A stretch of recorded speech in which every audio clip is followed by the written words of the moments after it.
Veronica Armstrong, and I'm obsessed with helping women emancipate themselves from limiting beliefs and behaviors that prevent them from operating in their zone of success. I'm a former corporate executive turned coach who gave it all up to help women rise above personal constraints and march boldly towards becoming the women they were born to be. My goal for this podcast is to make it a space where we shatter old thought patterns, challenge limiting beliefs, and break the chains of societal norms. Here, you are not defined by your past, but empowered by the potential of your future. So, join us on this journey as we dig deep into a world of transformative insight and empowering information. Because remember, you are more than just a product of your past, you are the architect of your future. Welcome to Girl Emancipated. Welcome back to Girl Emancipated, episode number 3. I am your host, Veronica Armstrong, and in this episode, we are going to discuss the second pillar of living an emancipated life, and that is courage. So, you may be asking, why is courage a pillar of living an emancipated life? Well, if you remember, living an emancipated life means you no longer allow yourself to be defined by societal norms or other people's expectations. Instead, you chart your own course, guided by self-awareness and the deep understanding of your values, your passion, and purpose. And to live that way, you must have courage. So what exactly is courage?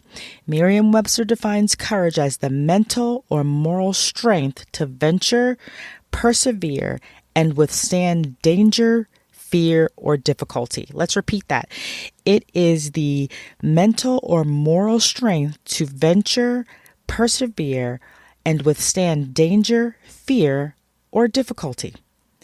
So, in other words, courage allows you to face your fears. And today I want to talk about 3 fears in particular that affect women so that we understand how this fear can prevent us from living an emancipated life. And these 3 fears are standing in your own power, the fear of success, and the fear of failure.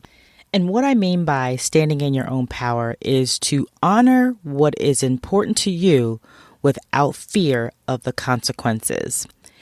And societal norms can play a big role in women who fear standing in their power. Specifically, some may fear the consequences of asserting themselves because they don't want to be labeled that they're too aggressive or they want to be liked. Others may fear being ousted from friend groups or, for standing in their truth. The truth is, to stand up for what you believe in, you must have the courage to disregard the opinions of others and the consequences of your actions. Because courage enables you to face your fears and make decisions that align with your values, your beliefs, and your goals. In other words, courage will allow you to chart your own course. So let's talk about the fear of success. Imposter syndrome is one of those syndromes that comes up when we talk about the fear of success in women. It's oftentimes the root cause of women not going after positions that they are qualified for, oftentimes because they think they're not ready or they need more experience. And more often than not, their decision is truly rooted in fear. In 2022, KPMG published an article that stated 75% of female executives, that's a lot, 75% of female executives across industries have experienced imposter syndrome in the workplace.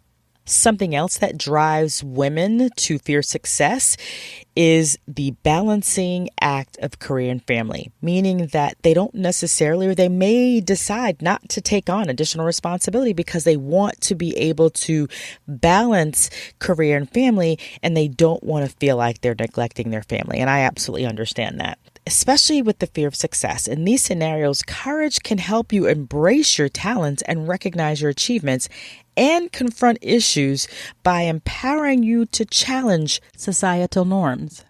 And finally, the fear of failure. So this is what that looks like. It is the fear of making mistakes and not being able to handle the pressure of a bigger role. It could also look like someone who's playing small because of the fear of being scrutinized by others. And oftentimes, it is the result of the stories we tell ourselves in our head. And I say that because although we may not have any proof that we will make big mistakes or that we will be scrutinized, we still allow these stories to hold us back. So having courage in these situations will allow you to challenge your internal stories so that you can replace them with empowering beliefs that propel you forward. So how can you cultivate courage? Here are 3 things that you can do today. The first is to face your fears when the odds are in your favor.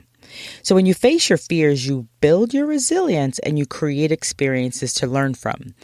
Because developing courage is like developing a muscle.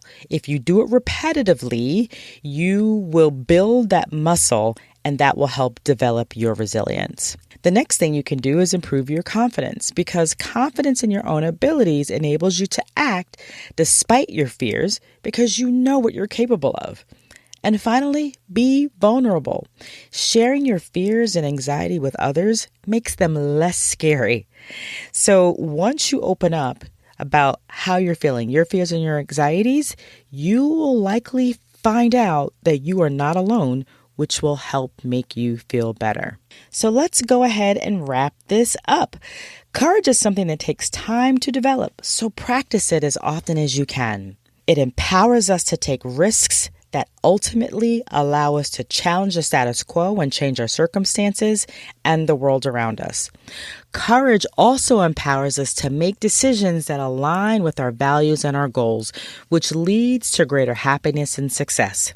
So on your journey to live an emancipated life, I encourage you to take courageous action in your pursuit of your goals.